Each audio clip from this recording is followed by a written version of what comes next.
And here we are. So, good morning or good evening, depending on where you're joining us from, everyone. My name is Jessie Hildebrand, and I am with Exploring by the Seat of Your Pants. For those who don't know, we're all about bringing conservation, adventure, and science to classrooms around the world. So today we're joined by 4 classes from across North America. I'm going to give them a bit of a chance to do a shout out. So first, we've got Mrs. Dykstra's grade 6s from Guelph, Ontario. Hi, Sophie. We've got Mr. England's grade 5 through 7 from Missouri. We got some very high pitches there. I like it. Okay, we've got Mrs. Trevino's grade 4 from San Antonio, Texas. They're waving the mic. There we go. There's the mic. Perfect. And then we've got Mrs. Patterson's grade 5-6 from Gaspé in Quebec. Awesome. For all the other kids, it's one of the best places to go whale watching in all of Canada, by the way. All right, the reason you're all here today, of course, is for our speaker. We're joined live by Sophie. Oh, we got our 5th class. Hi, 5th class. Mrs. Beckett's class. We'll get to you in like a little time. Hello. Hello. Okay, I'm going to meet you guys. Sophie, we're here for Sophie. She's a Fulbright scholar. She's a new Explorer of the Year. She's a Captain Sophie Hollingsworth, not just Sophie.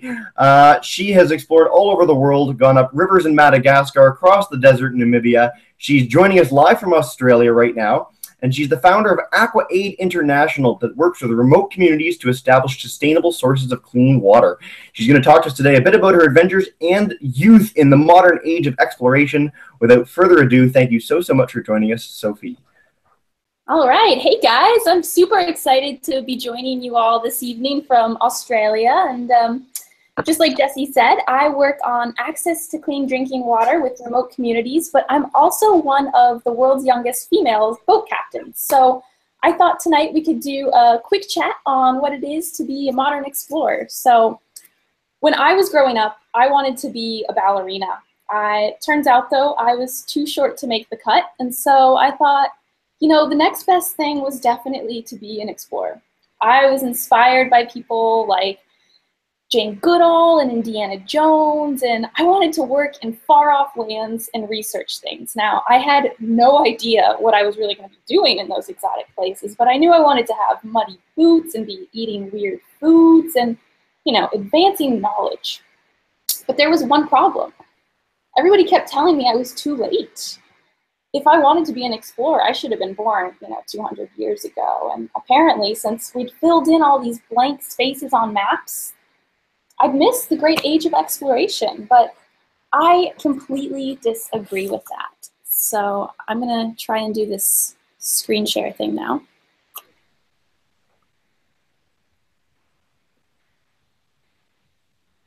I think, nope. There you go. Sweet. Perfect. Okay. So there's still so much we don't know about this world. We know more about Mars than we found an entirely new rainforest in Mozambique, and indigenous cultures are vanishing before their knowledge is shared. I believe that exploration is no longer just about planting your nation's flag in an uncharted territory or being the first to summit the world's tallest mountains. While these accomplishments are iconic, they're a part of a larger fabric of exploration. Today, exploration is about increasing our knowledge and understanding of the world we live in, which is super exciting because it means that there are endless opportunities for you and me. So personally, I explore access to clean drinking water and environmental knowledge with indigenous communities. I am the founder of AquaAid, and we help people get access to clean drinking water when they live really, really far off the beaten track. So growing up, water was something that I never really thought about. But when I was 16, I was working as a deckhand on a super yacht. And I met this single father in a dugout canoe with 2 young girls, and they were looking to trade coconuts for fishing hooks. So I started having a little conversation with the girls, and they told me that they were just super, super stoked to be future students. And so I was curious, though, why this was the first time that they were going to get to go to school, because they looked quite a bit older than the traditional age that you or I might have started elementary school. And the girls told me that there was this new underwater pipeline supplying their home island with clean drinking water.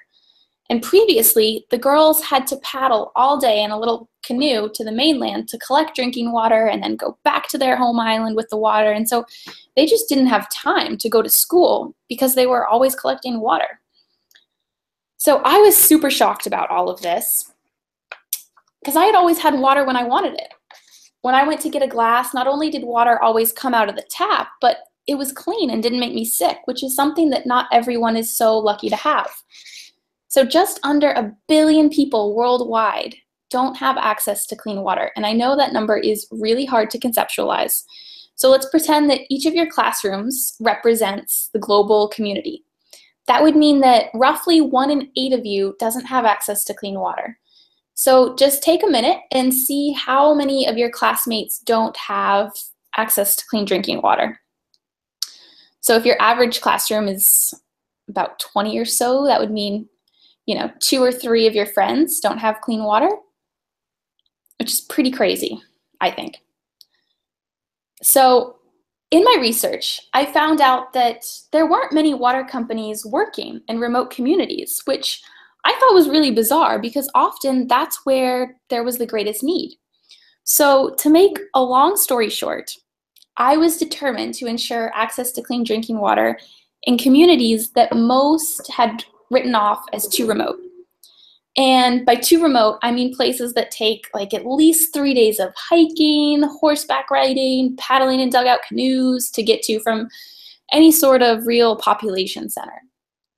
Now, almost everyone around me told me my idea was a little crazy and probably not possible. I was too young, I was female, I was still in high school, I didn't have the experience. All of which were, factual statements, but I believed the idea was possible. And then I worked night and day to make my dream a reality. Hence, AquaAid was born. I was 18 years old, and my mission was really simple: water for all, no exceptions. And since then, we've provided over 800 people with sustainable access to clean water. We've installed art installations with schools and communities, and we've taught hundreds of kids about the importance of water in the environment. And we're just getting started. As you guys can probably tell, I'm a pretty big water nerd, and I could talk for hours about filtration methods, how to build latrines, but I don't want to bore you guys. So I think it might be a little more interesting if we talk about some of the communities that AquaAid and I have collaborated with. So hands down, I would say my favorite part of the job is the opportunity to live with all of these different cultures. And I found that, everyone around the world pretty much faces the same challenges. We all need food, we all need water, shelter, and we all want happiness and love. But given these same challenges everywhere around the world, the different cultural adaptations are absolutely extraordinary. Each culture has its own unique ideas, imaginations, and problem-solving skills that are totally different from our own. So let's take a journey to the Republic of Vanuatu in the South Pacific. Now, Vanuatu is an island chain just east of Australia, and I recently worked there with a community that has a very different way of life than you and I. So guys, as you look at these pictures, it's, I think, really important to keep in mind that these men and women are not leftovers of some past era, but they are modern men and women defending their unique way of life and, really demonstrating that there's other ways of interacting with the earth. So Vanuatu is one of the most linguistically diverse places on Earth. And what I mean by that is there are 115 different languages spoken by roughly 300,000 people, which is a lot of languages. Most people in Vanuatu speak around 3 to 5 languages just so they can communicate between their friends and family. But even if you speak, 5 languages, that means that there's over 100 that you might struggle to communicate in. So in Vanuatu, the tradition of sand drawing, which is the hieroglyphic in the sand that you see there, developed as a method of communication between tribes in a country with 115 different language groups. All right, now hopefully this is gonna work. So sand drawings are made using volcanic ash, sand, or clay, and the drawer uses one finger to trace a continuous line, which creates a beautiful and mysterious design. These designs represent local rituals, mythology, and everyday songs and events, but they can also be used sort of like a text message or a note. So let's just pretend you don't have a phone and you went to visit your friend that lived down the street, but they weren't home when you went to visit them. So you could crank out one of these little sand drawings by their front door to say, "Hey, Bob, stop by to say hi. Let's play soccer tonight." But, sand drawings aren't the only method of communication on these remote islands. Sorry, we're just going to go back to, there we go. So most people in Vanuatu communicate through all sorts of different methods. Cell phones, sand drawing, you name it. And I think it's really awesome that these communities have been able to sort of pick and choose what parts of the Western globalized world they want to incorporate into their own culture. So I think a great example of this is that the man in the photo in the middle, so the guy that has a black V on his chest, his name is Raza Freddy, and he's one of the highest ranking male chiefs on the island, sort of the equivalent of like a mayor. Now, I didn't get a picture of this, but a little bit before this photo was taken, he took a selfie of himself and his friends, and he later uploaded it to his Facebook. So while from the outside, a community just like this may look very, very different from our own, we're actually all a lot more similar than we are different. Okay.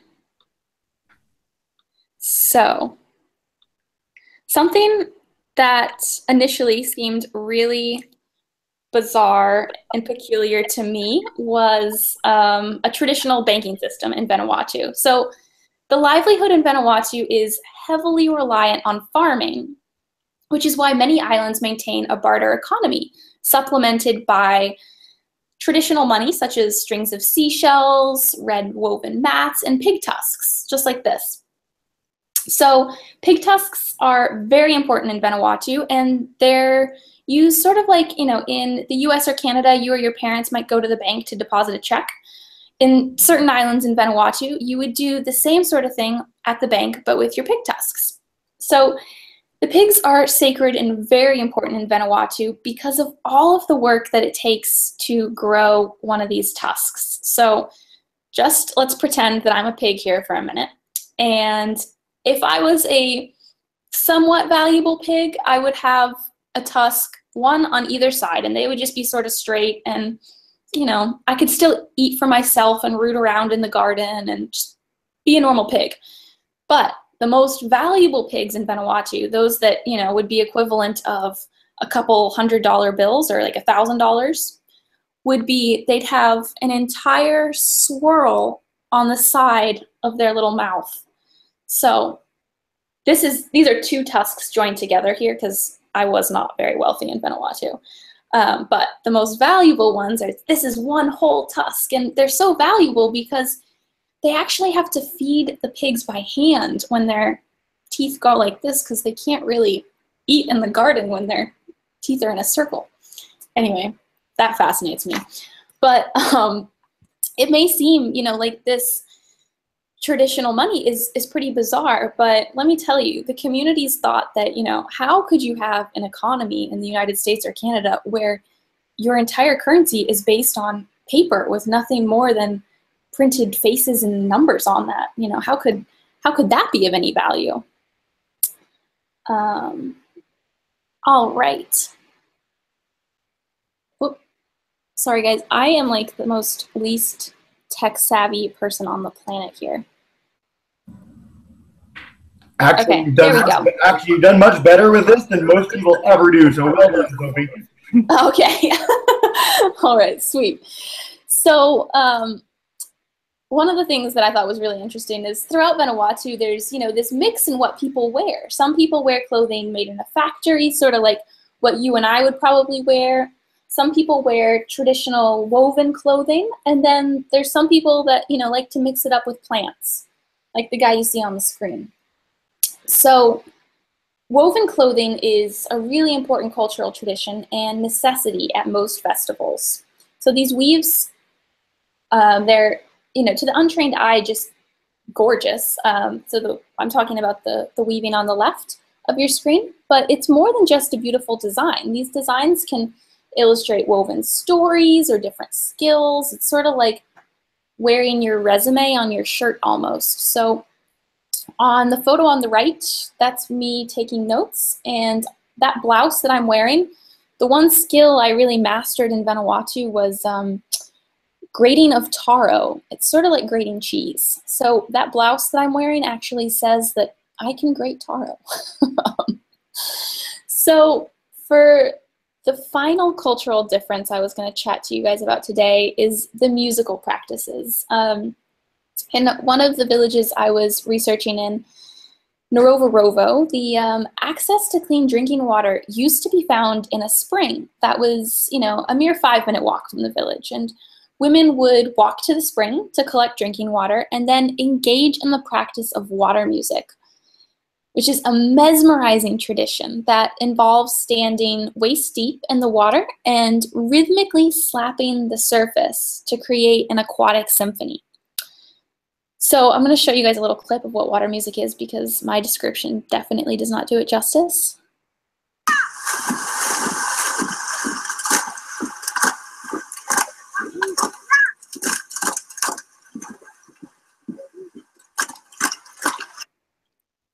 So y'all remember that spring I mentioned that was a 5-minute walk from the village?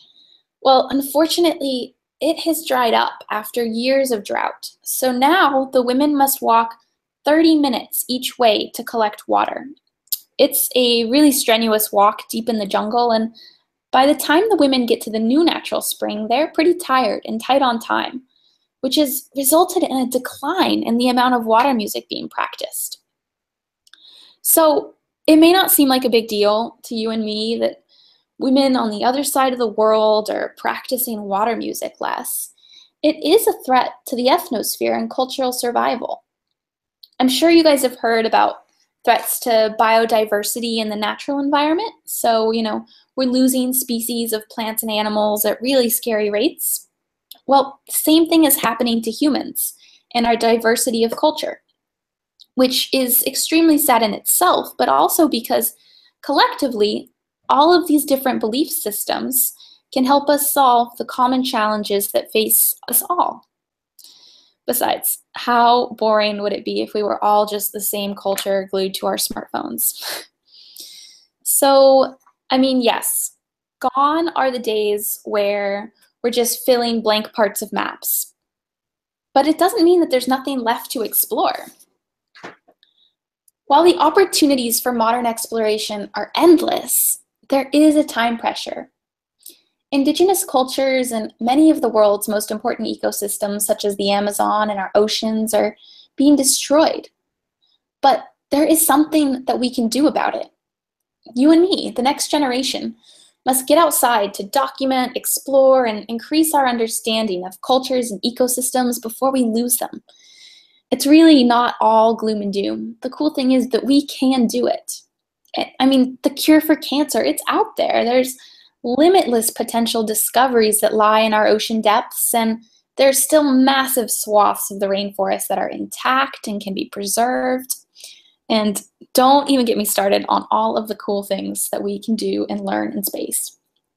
So I encourage you all to explore whatever it is you're passionate about. It doesn't matter, how old you are, your gender, your skin color. I believe anyone with a curious mind and a capacity for wonder can be a modern explorer. You know, the next great age of exploration is just getting started, and I hope you guys will all join me.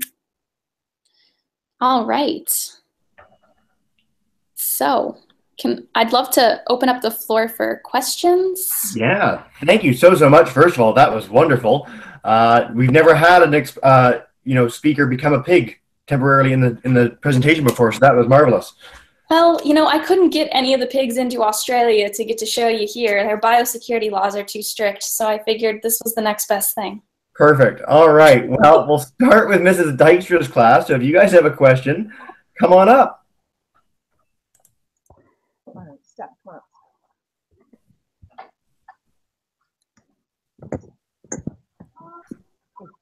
Go ahead. Oh, so come on up to the actual computer, and then we can hear you if you're a little closer. There you go. All right, go for it. Where do you see yourself in 10 years? Did you hear that? Is that where do you see yourself in 10 years? Yeah. Yep. Oh, my stars.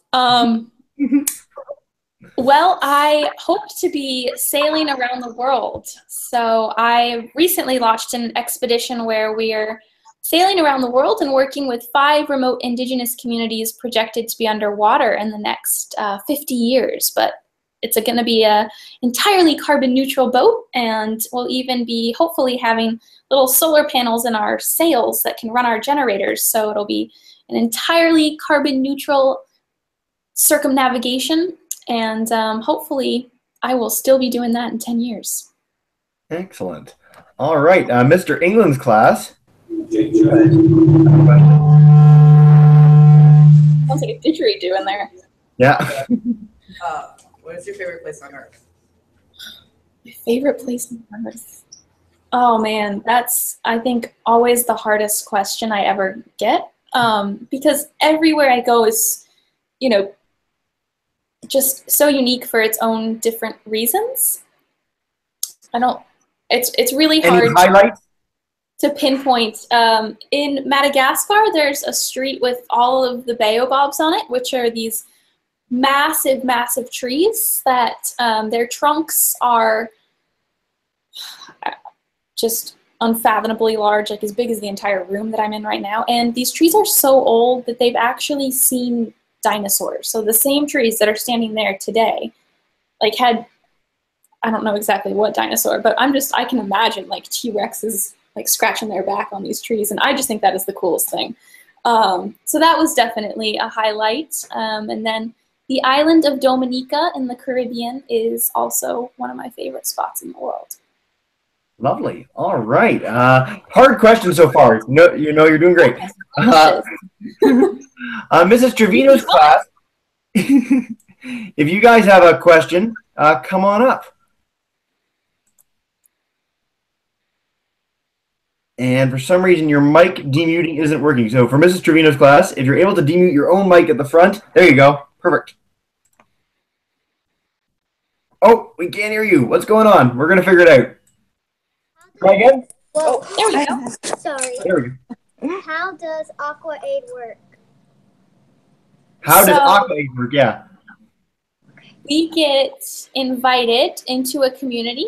They're, you know, the mayor, the elders, or, you know, sort of the equivalent of mayors will somehow reach out to either some of the other communities we've worked with or us, and they'll say, hey, look, we think we're having some water issues here. Can you come and help us? And so what we'll do is then we will come in and we'll work with people from the community, and they'll tell us about their goals for how they want their water to be purified, and then we help them achieve their goals. So every single community is different, and we really try to design filtration solutions that are using materials from around the village, so that when they break, because everything always breaks at some point, but then the community can fix it on their own with, you know, the rocks and sand and all sorts of things around their village. So we also like to incorporate lots of art into any of our programs. So when we're working in the schools on education around water. We do all sorts of really cool art projects with the community, which are some of my favorite things. Yeah. Excellent.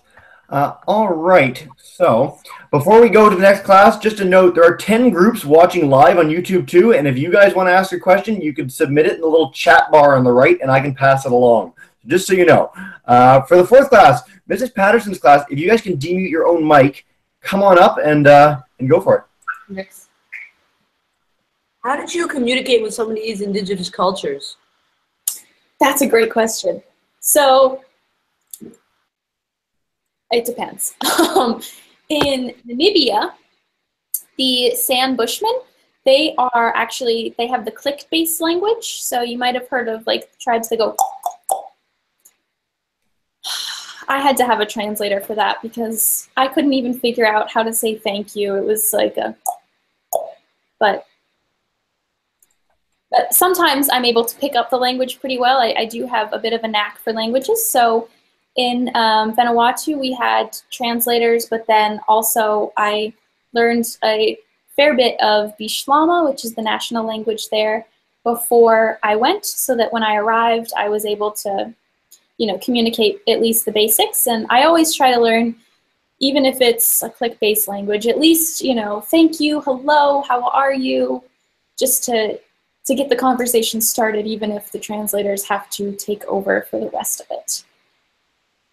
Good question. All right, Mrs. Beckett's class, I know you guys joined us like right after we started, but if you guys can demute your own mic too, little thing at the top, symbol, come on up. Okay, so Jacob, my name is Jacob Pearson. What can we do here in Canada to help Aqua Aid provide water to those in need? Oh, that's a great one. Well, occasionally we have art competitions where we will get schools in North America to draw all sorts of water-related things, and then we incorporate them into our next coloring book.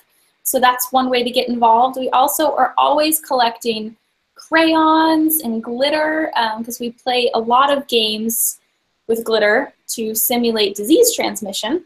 So you guys are more than welcome to collect crayons and mail them to Florida, or I can let everybody know the next time we have a drawing competition, and I'd love to see everybody's contributions to that. Excellent. All right, we've yet to get one online, so we're going to go back to Mrs. Dykstra's class for question number 2.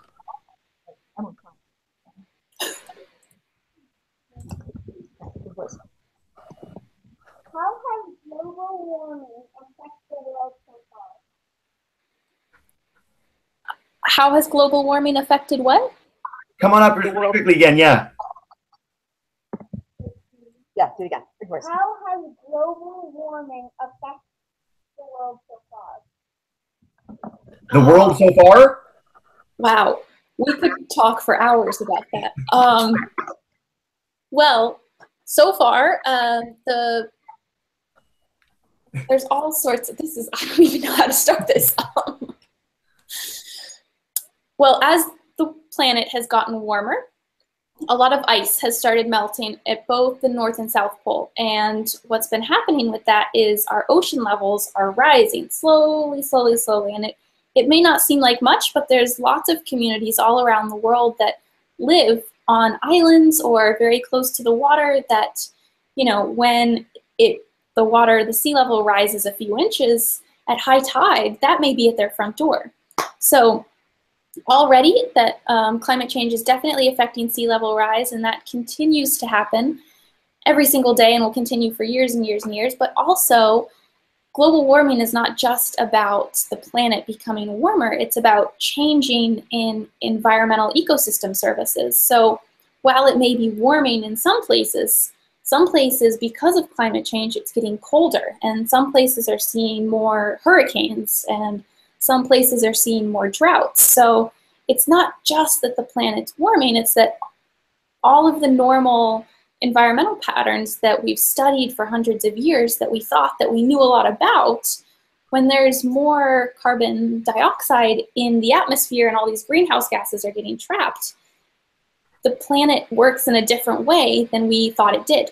And we don't really know how it's going to work with all of these different, fossil fuels and greenhouse gases in our atmosphere. So there's a lot to learn, and it does make for an exciting opportunity because we need all sorts of scientists with all different backgrounds to study this.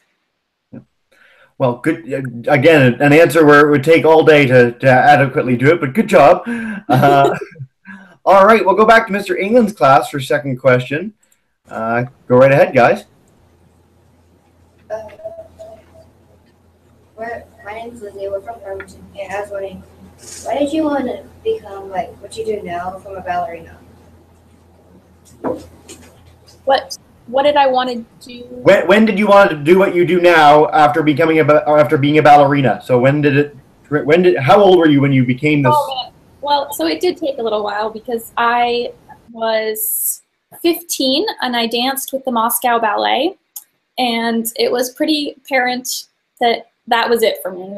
That I had reached my peak, and my ballet days were going to be over after that. And so I wasn't totally satisfied with the idea of becoming a ballet teacher. I wanted to be a prima ballerina, so that was a hard blow, and it did take some time. But I don't know, I just started reading and watching all these different documentaries, and I wanted to travel and see the world. And that's when I started working on boats and yachts all around the world. And I was 16 at the time and got a job on a yacht in Puerto Rico. And that was a really great way that I was able to not only see the world, but start working, because I needed to start earning money to go to college. And so I was able to sort of combine two things that I thought were totally separate, traveling and earning money.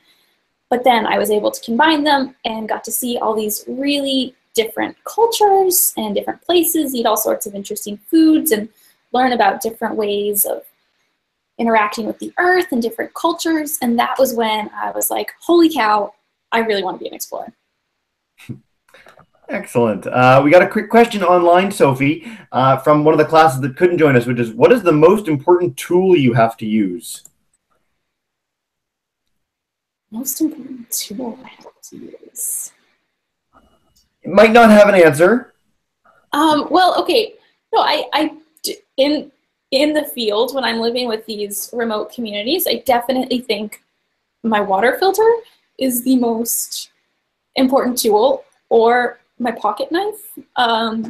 Those are both two pretty essential survival tools, no matter what. But then actually, when I'm living somewhere like Australia or when I'm at home in the US, I think that actually, the internet and social media is one of the most important tools to be able to get to share all of these stories that, when I get to spend all these time with these tribes, it's wonderful and great. But then when I get back from that, getting to share it with people like you guys, getting to share it with talks I give or with friends, that is a really important tool, because in this globalized world, it's important that, we can all hear about things other than just what's happening on the news. Excellent. All right, Mrs. Trevino's class, if you guys want to come up again, we'll figure out your mic and try it. So if you guys could demute your own mic, I don't know why it's not letting me, but we're gonna make it work. Okay, go ahead, Jackson. Why did you want to be doing this? Why did you want to be explorer?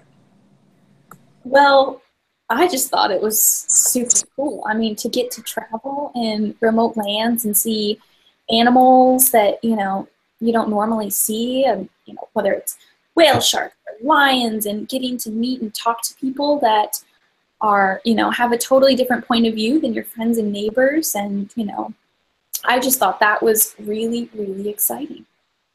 And it continues to be exciting from the sounds of it.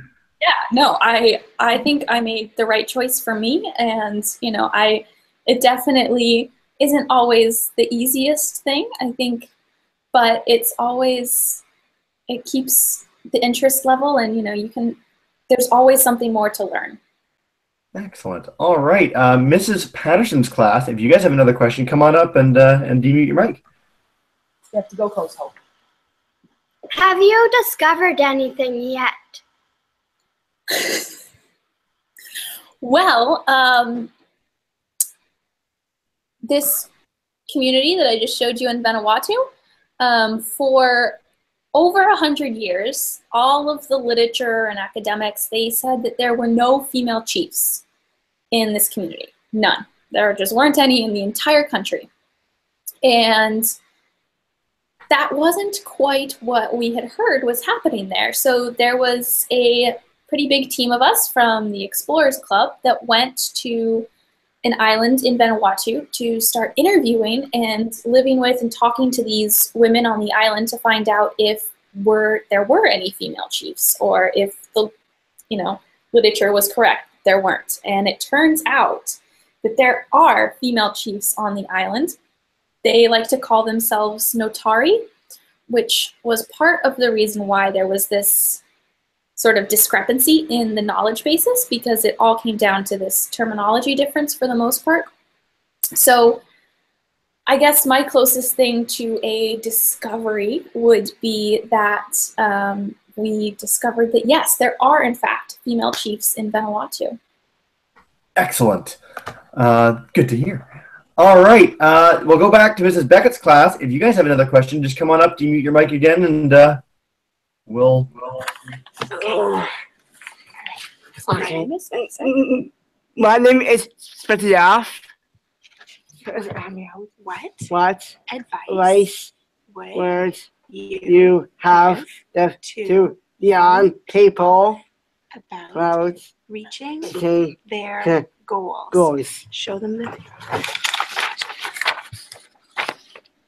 Yes, I see that.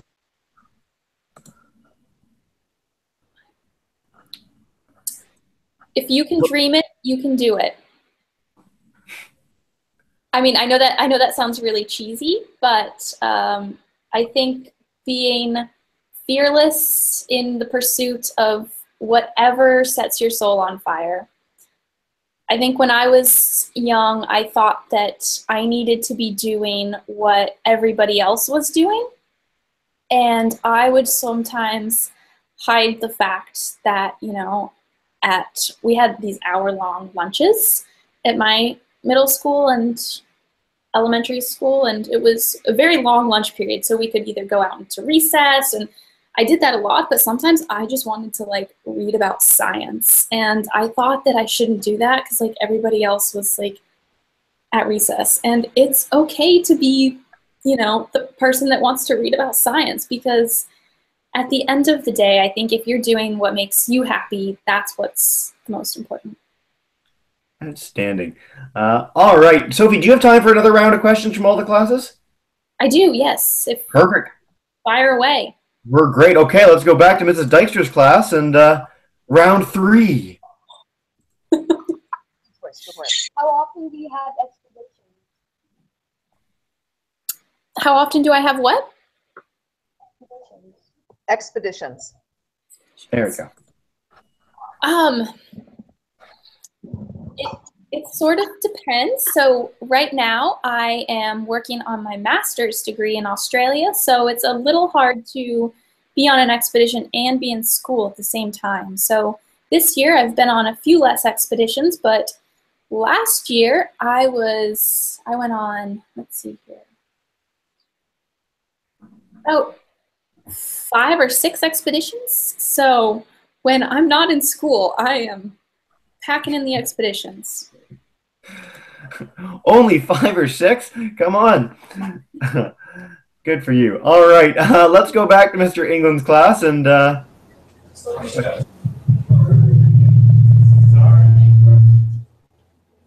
What's your favorite animal? My favorite animal. You guys are really good at these tough questions. Can I choose a land and a marine animal? Yes, you can. Permission For granted.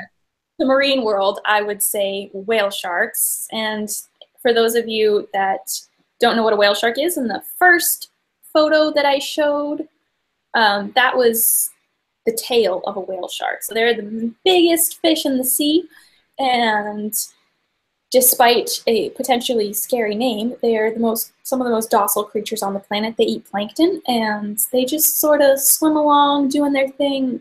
Just the most majestic and spellbinding creatures, I think, on the planet. The first time I swam with them, I almost forgot how to swim. I was so excited. But then my favorite land creature, I would have to say, is frogs. I don't know what it is about frogs, but they're the cutest things and get me every time. All right. Question from a teacher that's watching online. So he used to live in his own sailboat. Have you ever encountered bad weather while out, sailing or on a boat? Yes, I have encountered nothing too terrible. I was very actually lucky when we sailed across the Pacific. I had pretty remarkable weather for the whole time, but there was one incident off of the coast of the Tuamotus, which are an island chain also in the Pacific, and we had some really, really massive waves, and I was actually a little excited about all this because I was in my sail training, and when you're learning to become a captain, they teach you about all these different things that you need to know how to do, and heaving to and reefing your mainsail, which is basically like if your sail is normally up the whole way, reefing it is bringing it halfway down so that you can still sort of sail, but the whole thing's not up. And so all these different techniques that we don't normally get to do in good weather, we got to do in bad weather. So that was good, but most of the time you really try and avoid any serious bad weather in a boat. All right. Back to Mrs. Trevino's class. Again, come on up, guys. Demute your mic and go for it.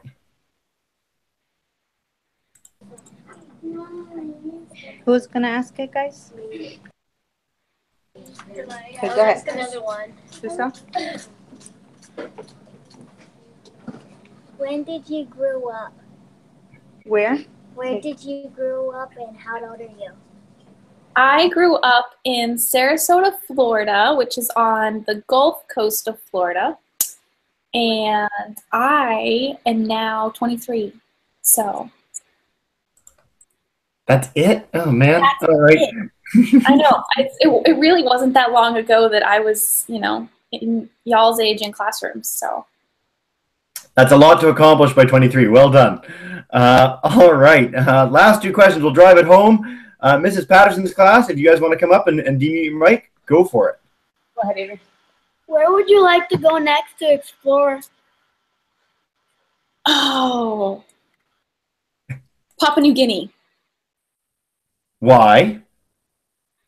Well, there's a lot of interesting tribes there, and they have a lot of very unique issues with water and different disease outcomes. So my master's in Australia that I'm working on is all about health and disease, and I've been doing a lot of research on the diseases that are going on there. And so as crazy as I am, I want to go see those places where these really scary diseases are happening. That's a unique answer. We haven't had that one before. Good for you. All right, last question. Mrs. Beckett's class, come on up one more time. Demute your mic and My name is Patrick. Patrick Bobby. Hi, Patrick. Hi, Patrick. Do you ever explore with a tow truck? With a tow truck?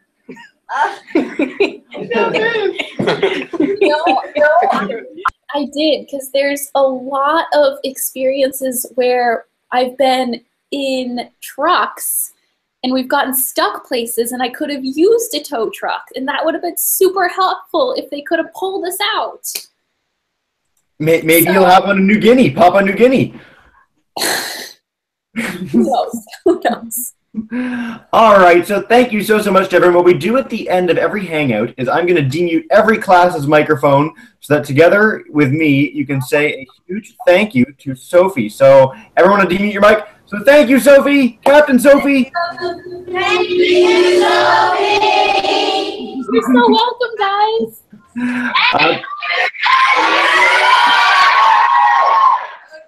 All right. The excitement is palpable. Well, that was a wonderful, wonderful hangout. If anyone wants to find out more, Captain Sophie, can you tell us where the classes can find out more?